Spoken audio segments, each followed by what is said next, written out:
E aí, tudo bem? Aqui é Haroldo, espero que todos estejam bem. E quando o advogado ouve assim, doutor, eu quero me separar da minha sócia, não aguento mais, como é que eu faço?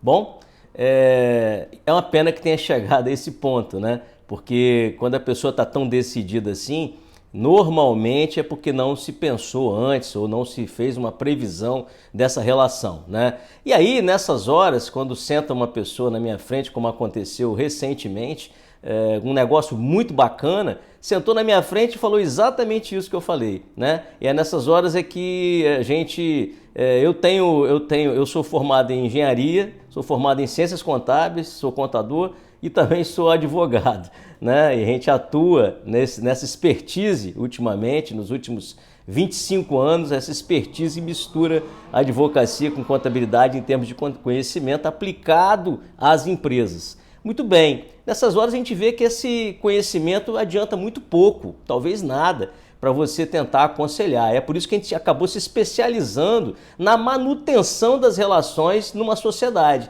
porque a gente sabe da importância de uma empresa ficar viva e para isso é importante que esses sócios acabem se entendendo. Pois é, e aí eu perguntei para a pessoa, bom, tudo bem, você quer se separar, mas o que aconteceu? O que está acontecendo exatamente? E a resposta foi, é porque ela simplesmente não trabalha como eu. E aí eu perguntei para ela, mas o que foi combinado, né? A pergunta óbvia é, o que é que vocês combinaram quando vocês estavam de mãozinhas entrelaçadas, com tantos projetos, aquele projeto de dominação do mundo, entre aspas, né? Fazendo uma brincadeira. E aí a pessoa falou, não, eu vou fazer o operacional, eu ia fazer o operacional e ela tinha que fazer a parte de relações públicas, a parte de social, a parte comercial. E aí ela começou a sócia que queria se separar, começou a se sentir, vamos dizer assim, incomodada com o fato que a outra sócia não fazia o mesmo papel de chegar no horário na empresa, de sair da empresa até mais tarde, porque não fazia este operacional, mas ficava fazendo, vamos dizer assim, a relação pública, né? E em tese essa seria a parte mais gostosa, né? Mas repara que era exatamente isso que estava combinado, né? E não houve, por assim dizer, uma continuidade desse sentimento, dessa sensação de que o combinado daria certo dessa maneira. Bom, eu pergunto para você, o fato de um dos sócios não estar trabalhando, chegando às 8, saindo às 18 ou saindo às 22 horas, dependendo da quantidade de volume de trabalho, em relação aos demais, isso é bom ou é ruim? E a minha resposta é, depende do que foi combinado. Lembrando, pessoal, que empreendedor não troca tempo por dinheiro. Empreendedor entrega resultado, empreendedor precisa combinar. E aí, a pergunta é, como é que não vamos resolver isso, né? Como é que se resolve isso? Principalmente no aspecto preventivo, porque você vê que eu fui procurado no momento em que as coisas já pareciam já ter acontecido, né? Mas preventivamente, primeira coisa é se reunir, os sócios devem se reunir e dividir as tarefas. Bom, então fulano vai fazer isso, eu vou fazer aquilo, e você outro vai fazer aquilo outro, enfim. Definidas as tarefas, de preferência sem sombreamento, porque o sombreamento gera problema no futuro, vocês vão botar isso tudo num documento, num instrumento jurídico chamado Acordo de Sócios.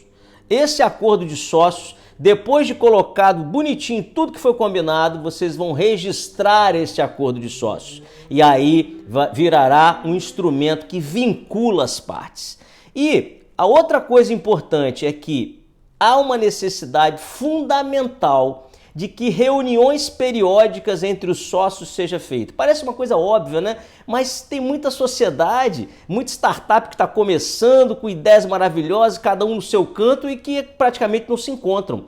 E isso não funciona. Sabe por quê, pessoal? Porque existe um dinamismo muito grande na cabeça das pessoas. Hoje eu penso de um jeito, e se eu ficar 2 meses ou um mês, 15 dias sem falar com o meu outro sócio, eu vou pensando coisas, vou criando uma realidade que é uma realidade, uma suposta realidade. Então, para evitar esse tipo de problema, esse tipo de stroke na comunicação dos sócios, reuniões periódicas, talvez uma vez por semana, início da semana ou no final da semana. Pode até fazer um negócio que eu gosto muito, que é tomar vinho. Então combina uma reuniãozinha na sexta-feira, final do expediente, e logo depois de falar da parte séria, aí se brinda até com um vinhozinho. Ótimo. Isso vai evitar que um mal entendido possa virar uma bola de neve e aí chegar ao ponto da pessoa ir para o advogado e falar: eu quero me separar do meu sócio, né? E é isso que a gente tem que tentar. Nosso objetivo sempre será a preservação do negócio. E para isso, os sócios têm que ter uma relação rígida, saudável e com muita comunicação. Comunicação é o grande segredo da história. E sobre a história da sócia, eu consegui reverter.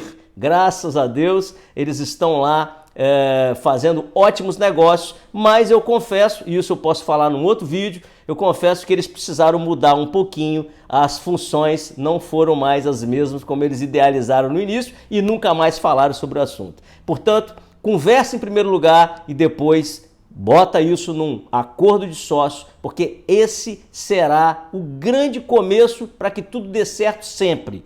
Porque não adianta guardar numa gaveta aquilo que você imaginou no início, porque sem a alimentação da relação, a sociedade deteriora mesmo, tá bom? É isso aí, até a próxima, bons negócios para vocês!